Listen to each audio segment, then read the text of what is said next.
Good evening बच्चों, कैसे हो आप सब।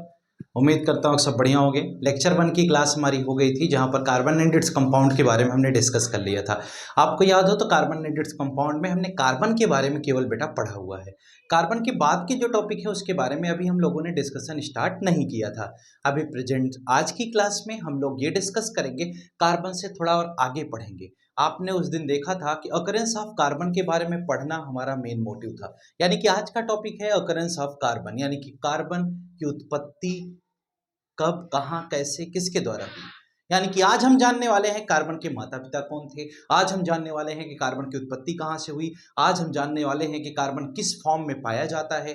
ठीक है, इसके अकरेंस के बारे में ढेर सारे सवालों का जवाब आज हम आपको देंगे। तो आइए इसी के साथ डिस्कस करते हैं अकरेंस ऑफ कार्बन नाम का यह टॉपिक। देखिए, अब हमें क्लास 10th में जो कार्बन एंड कंपाउंड है इसके अगले प्रोसेस में बढ़ते हैं। तो पहला पार्ट आया था कि कार्बन क्या है। जैसा इसके पहले हम लोगों ने डिस्कस किया था, हमने कहा था, ध्यान से सुनना, कार्बन एक एलिमेंट है, कार्बन एक नॉन मेटल है, कार्बन का एटॉमिक नंबर 6 होता है, 2,4 इसका इलेक्ट्रॉनिक कॉन्फ़िगरेशन है, वैलेंस इलेक्ट्रॉन 4 होते हैं, वैलेंसी 4 होती है, 4 बॉन्ड बनाने की टेंडेंसी पाई जाती है, 4 बॉन्ड बनाकर ये ऑक्टेट रूल को फॉलो करता है और स्टेबल हो जाता है। इस तरह के तमाम बातचीत हम लोग कर चुके थे। लेकिन अभी हमें ये डिस्कस करना है कि कार्बन का अकरेंस कैसे हुआ, कब हुआ, कहाँ हुआ, यानी कि हमें ये डिस्कस करना है अकरेंस ऑफ कार्बन के बारे में, यानी कि कार्बन की अकरेंस के बारे में हम लोग मेनली आज डिस्कस करने वाले हैं। जरा गौर करिएगा, हम कहते हैं कि कार्बन किस रूप में पाया जाता है। अगर ये क्वेश्चन आता है, कार्बन से हमने पूछा कि हे कार्बन जरा ये बताओ, सारी बात हम लोग अब एक कहानी के माध्यम से समझ रहे थे, अभी उसको आगे रखेंगे। कार्बन से हमने पूछा कि हे कार्बन एक बात बताओ कि तुम्हारा जन्म कब और कहाँ हुआ था। हिंदी में आप पढ़ते हो ना कि बताइए कवि का जन्म कब और कहाँ हुआ था, तुलसीदास का जन्म कब और कहाँ हुआ था। सेम कहानी इसकी भी। हे कार्बन, आपका जन्म कब और कहाँ हुआ था। तो कार्बन वैसे भी जान रहे हो इतराता रहता है, कोई बात सीधी सीधी तो बताता नहीं, इसके पहले भी नहीं बताया था। जब हम कहते हैं हे कार्बन ये बताओ कि आपका जन्म कब और कहाँ हुआ था, आपके माता पिता कौन हैं, तो कार्बन कुछ भी नहीं बताता, बड़े प्यार से एक जवाब देता है। जरा सुनिएगा, आप भी सोचिएगा कि कार्बन क्या जवाब देता है। सुनिएगा, कार्बन ने कहा कि हमारा जन्म कब और कहाँ हुआ था, इसके बारे में जानने से पहले आप ये जानिए कि क्या हमारा और आपका क्या संबंध है। कार्बन ने कहा कि कार्बन ये बताना चाह रहा है कि हम और आप आपस में कुछ न कुछ संबंध रखते हैं। कहें क्या संबंध रखते हैं, तो कार्बन कहता है, कार्बन अपनी पहचान में सिर्फ एक बड़ी प्यारी सी लाइन बोलता है। क्या? कार्बन कहता है कि तुम्हारे नाथों के नाथ हमारे नाथ हैं। इसका मतलब समझाइएगा आप मुझे। कार्बन ने कहा कि तुम्हारे नाथों के नाथ हमारे नाथ हैं, इसका मतलब क्या हुआ, हम अनाथ नहीं।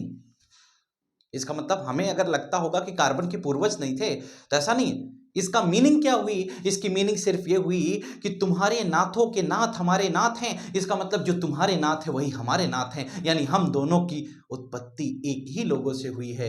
आपको जीवित थे तब उत्पन्न किए और हमें हमारी उत्पत्ति उनकी मृत्यु के बाद हुई है। कहते हैं कैसे, आपने पढ़ा होगा over millions of year ago, आपने पढ़ा होगा नेचुरल डिस्ट्रक्शन के बारे में, नेचुरल डिसमैनेजमेंट, मिसमैनेजमेंट के बारे में आपने बहुत सारी बातें सुनी होंगी।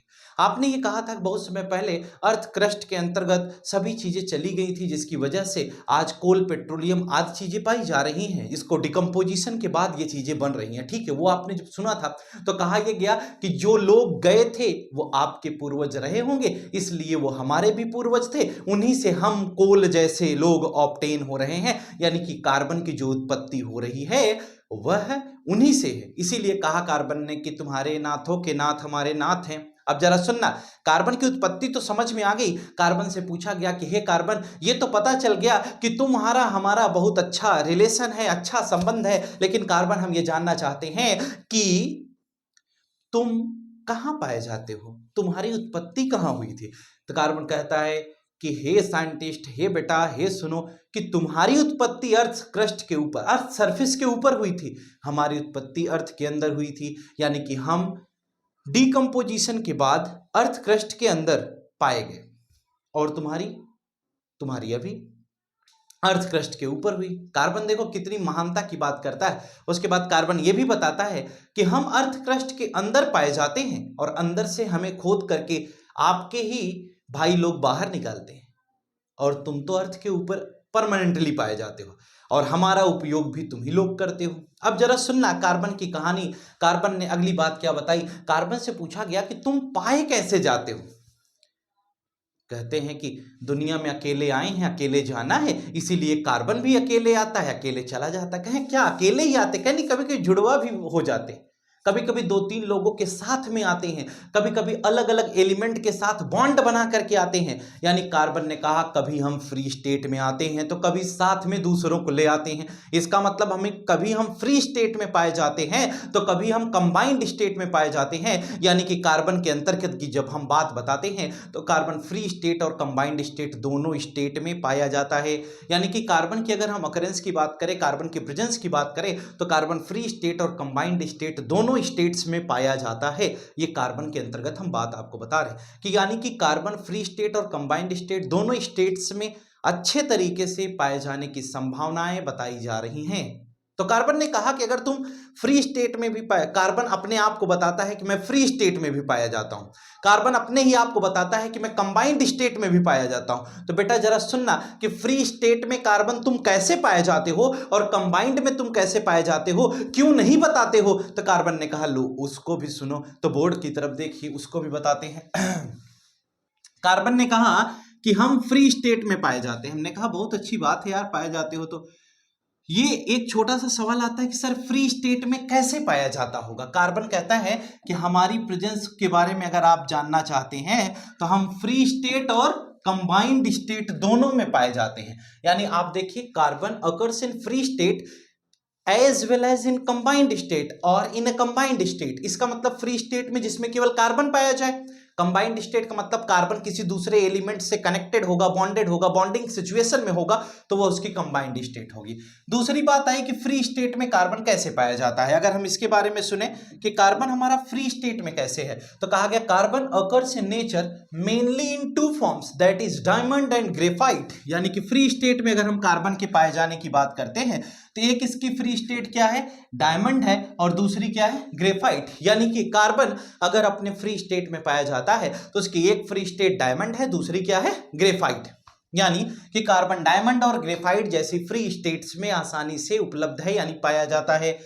अगली बात बताएगी buckminsterfullerene has been discovered recently. यानी कि बकमिस्टर फुलरीन अभी कुछ समय पहले, मतलब कल परसों में नहीं, बाद में डिस्कवर किया गया, जिसमें आपको बताया गया कि केवल कार्बन प्रेजेंट है लेकिन कम मात्रा में उसके अंदर कार्बन पाए जाते हैं। ठीक है, इसके बारे में ये बात है। अगली बात कहते हैं कि इन combined state carbon occurs in nature in the form of compound such as CO2, CH4, C2H6। अब देखिए यहां कार्बन ऑक्सीजन के 2 एटम के साथ जुड़ा है, यहां कार्बन हाइड्रोजन के 4 एटम के साथ जुड़ा है, यहां 2 कार्बन 6 हाइड्रोजन के साथ जुड़ा है। इसका मतलब बेटा ये हुआ कि कार्बन अपनी कंबाइंड स्टेट में भी पाया जाता है। तो सर फ्री स्टेट में कैसे रहता है, फ्री स्टेट में कार्बन के साथ केवल कार्बन ही पाया जाता है, लेकिन इसमें कार्बन ऑक्सीजन के साथ है, कार्बन हमारा दूसरी केस में हाइड्रोजन के साथ है। यानी कि जब कंबाइंड स्टेट में होगा तो उसके साथ कोई दूसरा एटम भी होगा, तब उसकी वह कंबाइंड स्टेट कहलाती है। और जब कार्बन केवल सिंगल अकेले ही पाया जाएगा तो वह उसकी फ्री स्टेट होती है। इसलिए कार्बन के अंतर्गत बताया गया कि कार्बन फ्री स्टेट और कंबाइंड स्टेट दोनों स्टेट्स में पाया जाता है। शायद ये बात आपको समझ में आ जानी चाहिए, उम्मीद करता हूं अच्छा लगा। नेक्स्ट, अभी तक हम केवल ये जान पाए हैं कि कार्बन की 2 फेज होती है, 2 स्टेट होती है, एक फ्री स्टेट होती है बेटा, एक कंबाइंड स्टेट होती है। फ्री स्टेट में डायमंड ग्रेफाइट बकमिस्टर फुलरीन के बारे में बताया। कंबाइंड स्टेट में हम किसके बारे में बात कर रहे हैं, हमने कहा कि कार्बन कंबाइंड स्टेट में भी होता है। अगर हम कंबाइंड स्टेट का जिक्र करते हैं तो कंबाइंड स्टेट में हम CO2, CH4, C2H6 इस तरह से बातचीत करते हैं, यानी कि दोनों रूपों में पाया जाता है। फिर दिमाग में आता है कि कार्बन अकेले भी होता है, अकेले तो ठीक है, लेकिन कंबाइंड स्टेट में क्यों पाया जाता है। किसी ने पूछा कि कार्बन अपने एलोट्रॉप्स के रूप में क्यों पाया जाता है, due to the property of catenation it occurs in the form of allotropes of carbon. यानी आप ये कह सकते हो कि कैटिनेशन प्रॉपर्टी की वजह से कार्बन में सेल्फ लिंकिंग फिनोमेना होती है, जिसकी वजह से कार्बन अपने एलोट्रॉप्स के रूप में अर्थ क्रस्ट में पाया जाता है। दूसरा, कार्बन की इलेक्ट्रोनिगेटिविटी बहुत ज्यादा है, जिसकी वजह से वो अपने जैसे इलेक्ट्रोनिगेटिव, अपने जैसे साइज वाले एलिमेंट के साथ जुड़कर बॉन्ड बना लेता है बेटा, इसलिए कार्बन कंबाइंड स्टेट में भी पाया जाता है। ये दोनों रीजन है इसके। अब जरा देखिए कहा गया एलोट्रॉप्स ऑफ कार्बन, यानी कि जब हम फ्री स्टेट का जिक्र करते हैं तो फ्री स्टेट के अंतर्गत हम क्या पढ़ते हैं, जरा एक बार इस बात को हम आपको और समझाना चाहेंगे। आप जरा इधर देखिएगा, ये कार्बन है ये क्या है, कार्बन। अब हम इसमें कार्बन के अकरेंस के बारे में आपको पढ़ा देते हैं। देखिए ये कार्बन है, इसके दो फॉर्म बताए गए, ठीक है, एक फ्री स्टेट हो गया और दूसरा क्या हो गया बेटा, कंबाइंड स्टेट हो गया। यानी कि कार्बन अपने फ्री स्टेट में भी पाया जाता है, कार्बन अपने कंबाइंड स्टेट में भी पाया जाता है। हमने कहा कि जब कार्बन अपने फ्री स्टेट में होगा तो उसको हम क्या कहते हैं, एलोट्रॉप्स का नाम देते हैं। क्या कहते हैं, एलोट्रॉप्स ऑफ कार्बन। और जब कार्बन कंबाइंड स्टेट में होगा तो उसे आप हेट्रोजीनियस मॉलिक्यूल भी कह सकते हैं, या हेट्रोजीनियस नहीं कहो, हेट्रो एटॉमिक कह लो बेटा। क्या कहोगे, हेट्रो एटॉमिक मॉलिक्यूल कह सकते हो। जैसे CO2 हो गया, CH4 हो गया, ऐसे कार्बन अपने हेट्रो एटॉमिक मॉलिक्यूल की भी कंडीशंस में पाया जा सकता है। ठीक है, ये कार्बन के पाए जाने की बात हो गई। अब हमें समझ में आया कि जो एलोट्रॉप्स हैं बेटा ये फ्री स्टेट में है। फ्री स्टेट के अंतर्गत हमने तीन बात की, एक बात हो गया हमारा डायमंड का, दूसरा क्या हो गया ग्रेफाइट का, और तीसरा क्या हो जाएगा बकमिस्टर फुलरीन का। यही तीनों कॉन्सेप्ट हमें डिस्कस करने थे। तो हमने कहा कि एलोट्रॉप्स ऑफ कार्बन में पहली बात बताएगी the various physical form in which an element can exist are called allotropes, यानी कि वो फिजिकल फॉर्म जिसमें कोई एलिमेंट एग्जिस्ट करता है उसे हम क्या कहते हैं, उसका एलोट्रॉप कहते हैं। आगे देखिए, इसके तीन एलोट्रॉप हैं, डायमंड, ग्रेफाइट, बकमिस्टर, फुलरीन। इन्हीं तीनों एलोट्रॉप्स के बारे में हमें डिस्कशन करना है और आगे का कॉन्सेप्ट देखना है। देखिए सबसे पहला पार्ट आया डायमंड। अगर हम बात करते हैं बेटा डायमंड क्या होता है, कैसे पाया जाता है, क्या क्या केसेस हैं, यह इसका एलोट्रॉप क्यों बना, इस तरह के तमाम सवाल आपके दिमाग में आते हैं। उन सभी सवालों का जवाब एक ही झटके में लीजिए। देखिए बोर्ड पर लिखा है आपके, कहा गया कार्बनिक compounds which is colourless and transparent. मतलब पहली बात कलरलेस है, ट्रांसपेरेंट है, आर पार देखा जा रहा है, कलर कोई भी नहीं है। Heavy and extremely hard substance, diamond बहुत कठोर होता है और बहुत ही हार्ड होता है, ठीक है। इसके यूज भी हम आपको समझाएंगे। Does not conduct electricity due to the absence of free electron. आगे देखिए, burn on extreme heating to form carbon dioxide, यानी कि जब हम बहुत तेजी से गर्म करते हैं, ज्यादा एक्सेस अमाउंट में हीट देते हैं तो यह CO2 बनाता है। इट्स सिंबल इज C, यानी कि कार्बन का एलोट्रॉप से बैड कंडक्टर ऑफ इलेक्ट्रिसिटी, कुछ बताना नहीं।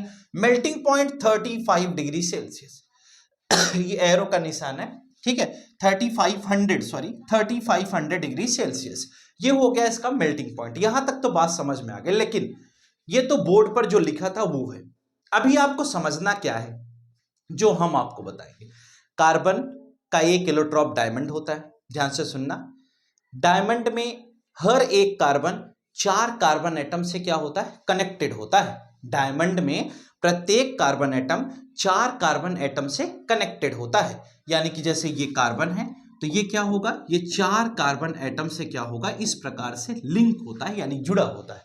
यानी प्रत्येक कार्बन एटम 4 कार्बन एटम से कनेक्टेड होता है, किसके अंतर्गत, डायमंड के अंदर। यानी कि डायमंड में जो कनेक्शन होता है वो कुछ इस प्रकार से ही होता है। अब ये फिर कार्बन से जुड़ता चला जाएगा, ये हमारा क्या हो जाएगा बेटा, ये भी कार्बन से जुड़ता चला जाएगा। ये क्या हो जाएगा, ये भी कार्बन से जुड़ता चला जाएगा। ये क्या हो जाएगा, ये भी कार्बन से जुड़ता चला जाएगा। तो हर कोई कार्बन एटम 4 कार्बन एटम से कनेक्टेड होता है। और ऐसी केस में एक लॉन्ग रेंज ऑर्डर का क्रिस्टलाइन सॉलिड ऑब्टेन होता है। अब कहेंगे क्रिस्टलाइन क्या होता है, लॉन्ग रेंज ऑर्डर क्या होता है। लॉन्ग रेंज ऑर्डर का क्रिस्टलाइन सॉलिड ऑब्टेन होने का मीनिंग ये हुआ बेटा कि जब कार्बन आपस में से जुड़ता चला जाएगा और एक्सेसिव बॉन्डिंग इसके बीच में हो जाएगी तो एक बड़ा सा कंपाउंड बनता है, और जो बड़ा सा कंपाउंड बनता है उसी को हम कहते हैं लॉन्ग रेंज ऑर्डर। और ये क्रिस्टलाइन सॉलिड है क्योंकि इसमें proper arrangement of carbon atom है, यानी कि कार्बन एटम का प्रॉपरली अरेंजमेंट हो रहा है। हर कोई कार्बन एटम एक दूसरे से एक परफेक्ट एंगल के साथ बॉन्डेड है, जिसकी वजह से हम इसे एक क्रिस्टलाइन सॉलिड भी कहते हैं। यानी कि यह एक लॉन्ग रेंज ऑर्डर का सॉलिड होता है, यह एक क्रिस्टलाइन होता है, इसका स्ट्रक्चर बहुत बड़ा होता है, इसको ब्रेक कर पाना बहुत कठिन होता है, यह आवश्यकता से ज्यादा अधिक हार्ड होता है। किसी ने कहा यह इतना ज्यादा कठोर क्यों है, due to excessive covalent bonding, इसके अंदर बॉन्डिंग बहुत ज्यादा होती है जिसकी वजह से बहुत ज्यादा कठोर होता है। डायमंड की इन सभी प्रॉपर्टी के साथ हम थोड़ा और आगे बढ़ते हैं, तो अगली बात करेंगे डायमंड के अंतर्गत और क्या बातें आ सकती हैं, जरा गौर करिएगा। हमने कहा ये तो इसकी इतनी प्रॉपर्टी हो गई कि कठोर होता है, हार्ड होता है, ऐसा है वैसा है, इस तरह के तमाम विषयों पर हम लोग बातचीत कर रहे थे। अब हम इससे थोड़ा और आगे बढ़ेंगे और अगली बात में क्या डिस्कस करेंगे। हमने कहा कि इसको हीट करके ब्रेक कर पाना बहुत कठिन है क्योंकि इसकी मेल्टिंग पॉइंट 3500 डिग्री सेल्सियस यानी 3500 डिग्री सेल्सियस बताई जाती है, जिसकी वजह से इसको ब्रेक कर पाना बहुत कठिन है। ये डायमंड की कहानी हो गई। डायमंड में आप देख पा रहे हो कि हर कोई कार्बन एटम जब किसी चार अदर कार्बन एटम से जुड़ा होगा, कनेक्टेड होगा बेटा, तो ऐसी केस में क्या होगा, इसके अंदर बॉन्डिंग का कॉन्सेप्ट बहुत हाई है और इसमें इलेक्ट्रॉन कोई फ्री नहीं है, तो करंट का कंडक्शन करने की कोई बात ही नहीं है, यानी कि डायमंड हमारा करंट का कंडक्शन नहीं कर सकता है। ये भी बात सत्य है, ये हमें समझ में आ जानी चाहिए। ये चीज आपको क्लियर हो गई हो तो हम और आगे चलेंगे। ये तो डायमंड की कहानी हो गई। अब डायमंड से थोड़ा और आगे बढ़ते हैं और अगली बात हम डिस्कस करते हैं आपके साथ यूजेस ऑफ डायमंड। आप देख पा रहे हो कि डायमंड का मेनली यूज क्या है, क्या उपयोग है डायमंड का, डायमंड को हम क्यों यूज करते हैं। तो सबसे पहले यूज के बारे में अगर हम बात करते हैं तो डायमंड का यूज किस रूप में किया जाता है, जैसे आपने सुना होगा ज्वेलरी के रूप में इसे यूज करते हैं। मतलब लोग इसे जैसे सोना चांदी पहनते हैं ना, वैसे हीरे भी पहनते हैं।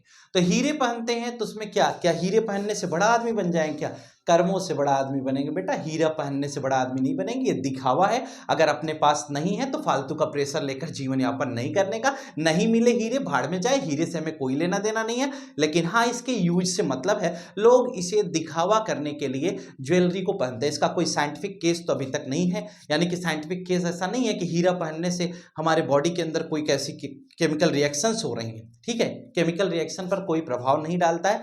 हीरा पहनते हैं क्योंकि इसमें रिफ्लेक्टिंग पावर बहुत अच्छी होती है। रिफ्रैक्टिंग पावर के बेसिस पर इसमें क्या होती है, चमक उत्पन्न होती है। हीरे की महंगाई उसकी कटाई पर डिपेंड होती है, उसके अंदर जो लेयर्स पाई जाती हैं। आप देखें कभी हीरे को कट करते हैं तो कैसे कट करते हैं, ऐसे करते हैं, फिर ऐसे करते, फिर ऐसे करते, फिर ऐसे करते, फिर ऐसे करते, फिर ऐसे करते, फिर ये जो पार्ट उसका बताया जा रहा है, कई सरफेस उसमें जनरेट की जाती हैं, उसी की वजह से रिफ्लेक्शन प्रॉपर हो जाता है। इसलिए हम हीरे का इस तरह का केस करते हैं। अब ऐसे नहीं कि हीरा कटाई बता दिया, तुम सोचो कि सर इसका मतलब पहले आप हीरा फैक्ट्री में काम करते थे, का ये हीरा काटते, नहीं ऐसा कुछ नहीं है बेटा, हीरे की फैक्ट्री में काम नहीं करते थे। ठीक है, ये हीरे की कहानी कुछ इस प्रकार से पाई जाती है। शायद ये बात आपको समझ में आ जानी चाहिए। अब देखिए, हमने कहा ज्वेलरी के रूप में यूज करते हैं, और दूसरी बात, हीरे का और दूसरा उपयोग क्या है, इसका यूज हम सर्जिकल ऑपरेशंस में करते हैं। ठीक है, जैसे किसी को मोतियाबिंद बीमारी हो जाती है जिसे कटरैक्ट कहते हैं, इस बीमारी में भी इसके सर्जिकल ट्रीटमेंट में भी हम इसका यूज करते हैं, यानी कि सर्जिकल जो केसेज होती हैं उसके लिए हम इसका यूज करते हैं। एक हो गया, दूसरा, पहला हो गया ये और दूसरा हो गया ये, और बेटा इसके बाद तीसरे नंबर पे जो आपके सिलेबस में अगला कॉन्सेप्ट है वो ये है कि डायमंड का अगला यूज है ग्लास कटर के रूप में, यानी ग्लास कटर के रूप में हम इसका यूज करते हैं। आप देखिए, आपके घर में कभी खिड़की लगती है, खिड़की में जो होता है कांच लगवाते हैं लोग, आजकल तो सब सिस्टम बदलता जा रहा है। जब कांच लगवाते हैं, पहले तो क्या होता था, लकड़ी की खिड़कियां लगती थी ना, अभी कांच लगते हैं। जब कांच बैठवाते हैं तो ऐसी केस में वो क्या करते हैं, वो जो कांच को कट करने के लिए एक आदमी आता है, बड़ा जोरदार एक छोटा सा औजार लिया रहता है, वो जो चाकू टाइप का लिया रहता है, उसको क्या करता है, ऐसे करके चलाता है ना, बड़े प्यार से बस ऐसे ऐसे खींचता चला आता है और बड़ी स्पीड में खींचता है। आप सोचते हो क्या कमाल की बात है, वैसे तो आप सोचते ही नहीं हो क्या है क्या नहीं है, लेकिन फिर भी सोचना चाहिए आपको। और उसके बाद वो कांच को बस ऐसे करता है और कांच बीच से अलग हो जाता है। वो क्या है, वह एक केस आपको बताएगी कि ग्लास को कट करने के लिए हमने किसका यूज किया, डायमंड का यूज किया। तो क्या सर वो ग्लास कटर चुरा लिया जाए तो हम बड़ा आदमी बन जाए क्या, नहीं, चोरी करने से नहीं बनोगे। इसके पहले भी बताया था कि अगर चोरी भी करनी है तो बहुत उच्च दर्जे की चोरी करनी पड़ेगी। अगर ये सोचो कि चप्पल चुराने से आज बड़ा आदमी बन सकते हो तो ऐसा नहीं पॉसिबल है बेटा। चप्पल चुराने से अब बड़ा आदमी कोई नहीं बन पाएगा। पहले लोग अपना जीवन यापन किया करते थे इस माध्यम से, अभी ऐसा कुछ नहीं है। ग्लास कटर की कहानी सुनना, ये जो आपका पोर्शन था जिससे उसको कट किया गया, उसमें क्या होता, आगे डायमंड लगा होता है। ठीक है, उसी डायमंड की वजह से वो आसानी से कट हो जाता है। तो सर इसका मतलब चक्कू ये चुरा ले जाए उसकी, हाँ ले जा सकते हो, अगर यही मोटिव है तो क्या किया जा सकता है। थर्ड में हम ग्लास कटर के रूप में इसको यूज करते हैं। ठीक है, सभी चीजें आपको समझाने के लिए उपयोग की जा रही हैं, इसका ध्यान रखें। ग्लास कटर के बाद अगली बात आई ग्रेफाइट का। ग्रेफाइट क्या होता है? ठीक है, पहले बोर्ड वाला देख लो। ग्रेफाइट एक ग्रेइश ब्लैक ओपेक सरफेस होती है, लाइटर देन डायमंड, डायमंड से हल्का होता है, soft and slippery to touch. इसका मतलब क्या है? ये सॉफ्ट होता है, मुलायम है, और स्लिपरी टू टच, जैसे साबुन कहीं लग जाए तो फिसलने लगता है, ऐसा इसके अंदर नेचर होता है। अगली बात बताइए कंडक्ट इलेक्ट्रिसिटी। इसका मतलब इसके अंदर इलेक्ट्रिसिटी को कंडक्ट करने की क्षमता पाई जाती है। नेक्स्ट टॉपिक बताया गया burns on strong heating to form carbon dioxide. इसकी भी वही कहानी है, सिंबल सी। कहा गया कि यह इलेक्ट्रिसिटी को कंडक्ट करता है क्योंकि इसमें फ्री इलेक्ट्रॉन पाए जाते हैं। कहें सर उसमें नहीं थे इसमें हो गए, कैसे हो गया? ये सब तो हमें समझ में नहीं आ रहा, जरा गौर करिएगा। अगर हम ये कहते हैं कि उसमें थे इसमें नहीं थे तो इसके बारे में भी हम आपको बात करते हैं, जरा सुनिएगा। हम कहते हैं कि फ्री इलेक्ट्रॉन इसमें है। देखिए जो ये इसका स्ट्रक्चर होता है ना बेटा, ये कैसे बनता है उसको मैं आपको समझाता हूं। जो ग्रेफाइट का स्ट्रक्चर होता है वो कुछ ऐसे बनता है, ठीक है। और सेम टू सेम यहां भी हम लेयर्स का फॉर्मेशन करते हैं। जैसे ये एक लेयर, इसको अगर 3D में आप समझोगे तो ज्यादा बेटर समझ में आएगी। जब आप 3D में समझोगे तो जैसे एक छोटा सा केस, इस कार्बन को हम मान लेते हैं, ये मान लो हमारा कार्बन है, यह कार्बन 1 2 3 से तो कनेक्टेड है, लेकिन चौथा बॉन्ड इसमें नहीं बन पा रहा है। तो चौथा बॉन्ड नहीं बनता है जिसकी वजह से यहां एक इलेक्ट्रॉन फ्री हो गया। तो एक इलेक्ट्रॉन फ्री होने की वजह से जब इलेक्ट्रॉन इसको हम सर्किट के अंदर ले जाते हैं तो इस इलेक्ट्रॉन का मूवमेंट होता है, जिसकी वजह से ग्रेफाइट में करंट का कंडक्शन होने लगता है। वही कहानी यहां पर भी आपको दिखाई दे रही होगी। ये देखो 1 2 3 बॉन्ड बना है, एक इलेक्ट्रॉन इसमें भी फ्री हो गया।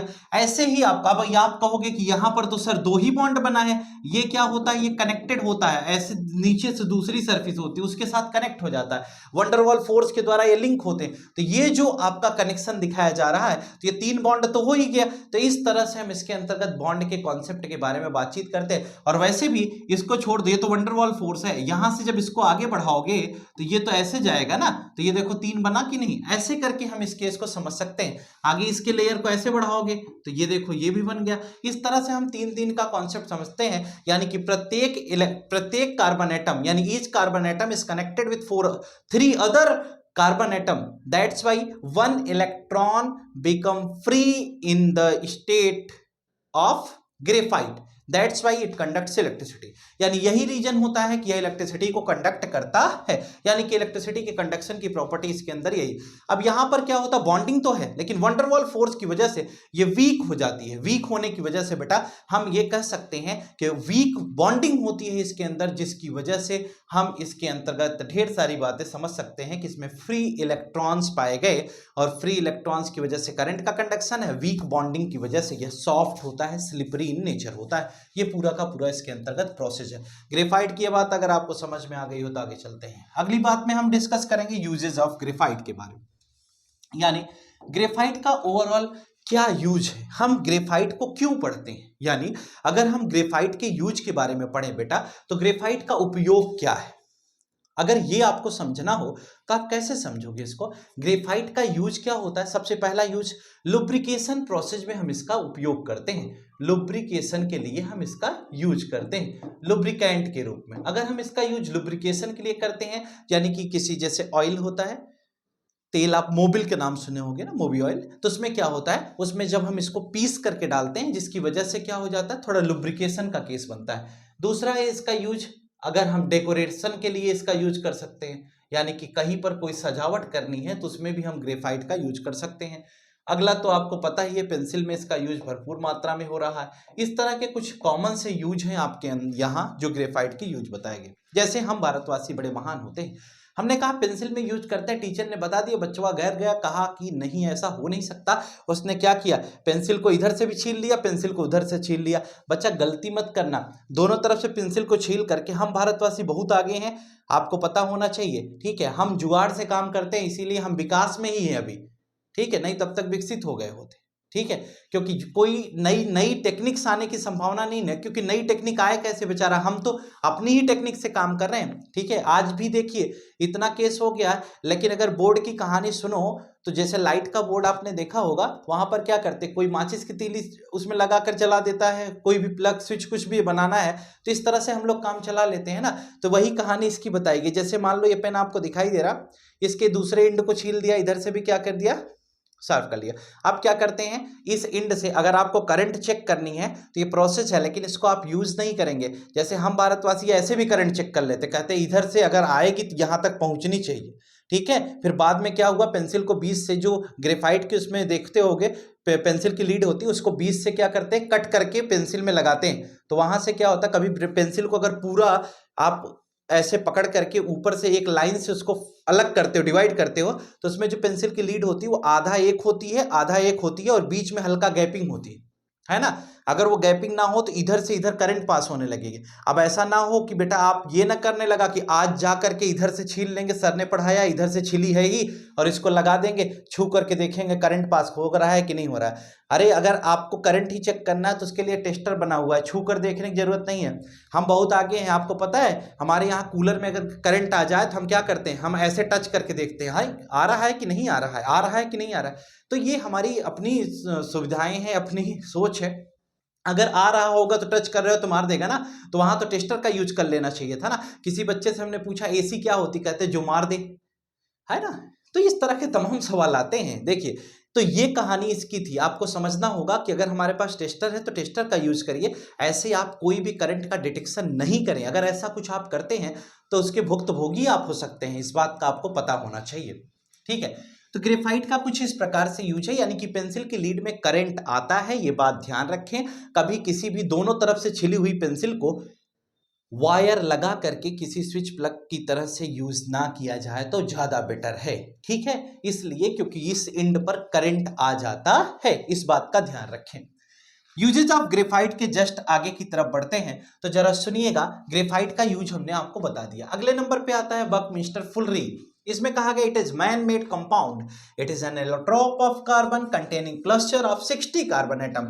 बेटा इसको C60 बोलते हैं। क्या कहते हैं, C60, यानी कि इसमें 60 कार्बन एटम का एक क्लस्टर होता है, यानी कि 60 कार्बन एटम्स आपस में ज्वाइंट होते हैं। Carbon atoms join together to form spherical molecule football like shape, यानी कि कार्बन के एटम्स इसमें आपस में इस प्रकार से ज्वाइन होते हैं कि वो ज्वाइन होकर के फुटबॉल लाइक स्ट्रक्चर का फॉर्मेशन करते हैं। फॉर्मूला इसका C60 है। It is dark solid at room temperature, यह एक डार्क सॉलिड होता है और रूम टेम्परेचर पर पाया जाता है। It burns to give carbon dioxide, इसको जब हम बर्न करते हैं तो ये क्या होता है, कार्बन डाइऑक्साइड को जनरेट करता है। ठीक है, कार्बनिक कंपाउंड है तो कार्बन डाइऑक्साइड बनाएगा, इसमें कोई संशय का विषय नहीं है। जो 60 कार्बन एटम होते हैं बेटा, फुटबॉल लाइक शेप तो ठीक है, एक बात आपको यह भी जानना है कि इसमें पेंटागोनल और हेक्सागोनल रिंग पाई जाती हैं, यानी कि 5 मेंबर्ड और 6 मेंबर्ड रिंग पाई जाती हैं। तो जो पेंटागोनल रिंग होती है वो कितनी होती है, 12, और जो हेक्सागोनल होती है वो 20, यानी कि 12 पेंटागोनल और 20 हेक्सागोनल रिंग पाई जाती हैं।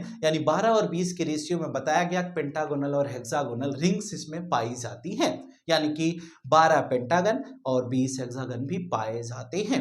C60 football like structure, buckminsterfullerene इसी के साथ समाप्त होता है।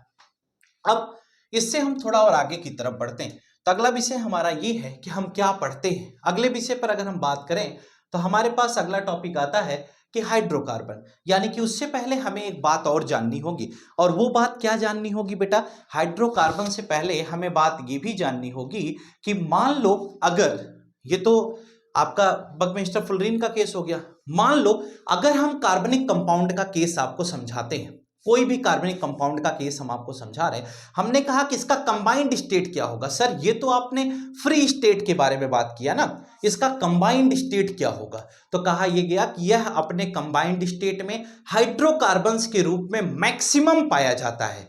लिंक करिएगा इस टॉपिक को अगले टॉपिक से, यानी कि जो अगली क्लास होने वाली है उसका इस क्लास से क्या रिलेशन है ये जानना ज्यादा जरूरी है। तो कैसे आप जान पाओगे, आप ऐसे जान पाओगे कि ये जो कार्बन है ना, जब ये अपने फ्री स्टेट में था तो एलोट्रॉप्स ऑफ कार्बन कहलाए, ये तो हमने आपको बता दिया। जब यह अपने कंबाइंड स्टेट में आएगा तो किसी दूसरे एटम से जुड़ जाएगा, तो मैक्सिमम केसेज में यह हाइड्रोजन से जुड़ करके हाइड्रोकार्बन का फॉर्मेशन करता है। यानी जब कार्बन हाइड्रोजन से जुड़ करके आता है तो हाइड्रोकार्बन के रूप में जाना जाता है। और इसीलिए हमने अभी आपसे कहा कि वो हाइड्रोकार्बन जो टॉपिक है, यानी कि जिसमें कार्बन हाइड्रोजन से जुड़ करके आएगा और हाइड्रोकार्बन के नाम से जाना जाएगा, उसके बारे में हम अगली क्लास में डिस्कस करेंगे। शायद ये बात आपको समझ में आ जानी चाहिए कि जो नेक्स्ट क्लास हमारी होगी उसमें हम हाइड्रोकार्बन पढ़ेंगे। और क्यों पढ़ेंगे? क्योंकि अभी हमने फ्री स्टेट डिस्कस की है, अभी हमने कंबाइंड स्टेट डिस्कस नहीं की है। और हम ये समझेंगे कि अगर कार्बन अपनी कंबाइंड स्टेट में पाया जाएगा तो वह कैसे पाया जाएगा, इसी पर हम अगली क्लास में विचार करने वाले हैं। उससे पहले कि आप बोर्ड पर देख रहे होंगे, आपको बताया गया कि for hydrocarbon you must watch lecture third. कौन सा? थर्ड लेक्चर आपको देखना है। किसका? कार्बन एंड इट्स कंपाउंड का। कहां पर? On the secret of chemistry. और पढ़ा कौन रहा है? आपके अपने सर। और यहां तो अब बिल्कुल निश्चिंत होकर के पढ़ना बेटा। अब तो आप पहले से अगर हमें जानते हो तो बहुत अच्छी बात है, नहीं जानते हो तो भी कोई बात नहीं। एकदम जी जान लगाकर, मन लगाकर, एकदम मेहनत करके पढ़ो।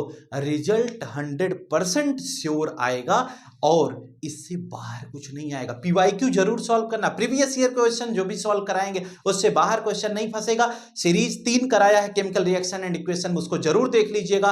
कार्बन एंड कंपाउंड का ये क्लास तो चल ही रहा है। हम लोग फिर अगली क्लास में फिर मिलेंगे हाइड्रोकार्बन के साथ, यानी कि अगली क्लास हमारी होगी हाइड्रोकार्बन, जहां पर हम डिस्कस करेंगे कार्बन के अकरेंस को कंबाइंड स्टेट में कार्बन कैसे पाया जाता है। तो वह है टॉपिक हाइड्रोकार्बन। तो नेक्स्ट क्लास में हम हाइड्रोकार्बन के बारे में बात करें, लेकिन उससे पहले कि ध्यान दें, इस वीडियो को लाइक, शेयर और सब्सक्राइब करना कतई ना भूलें, क्योंकि आपका मोटिवेशन ही, आपका मोटिवेशन नहीं, आप जितना इसको पढ़ेंगे, जितना लाइक शेयर सब्सक्राइब करेंगे, इसी से हमारा मोटिवेशन है। ठीक है, आपका प्रमोशन ही हमारा मोटिवेशन है। हाँ, सही लाइन बन गई, आपका प्रमोशन ही हमारा मोटिवेशन है। तो इसलिए ध्यान दें बेटा, खूब मेहनत से पढ़ें, खूब मन लगा के पढ़ें। और अगर आपको कहीं से कोई दिक्कत हो रही है, XYZ कोई टॉपिक पर कहीं से कोई दिक्कत हो रही है कि सर ये टॉपिक हमें नहीं समझ में आ रहा, तो कमेंट में ज़रूर मुझे मैसेज करें। मैं आपका कमेंट डेली टू डेली देखता रहता हूं। आप मैसेज करें, हम ज़रूर देखेंगे और हम ज़रूर उस टॉपिक पर वीडियो अपलोड करेंगे। आज के लिए फ़िलहाल इतना ही। Thank you, good night, okay.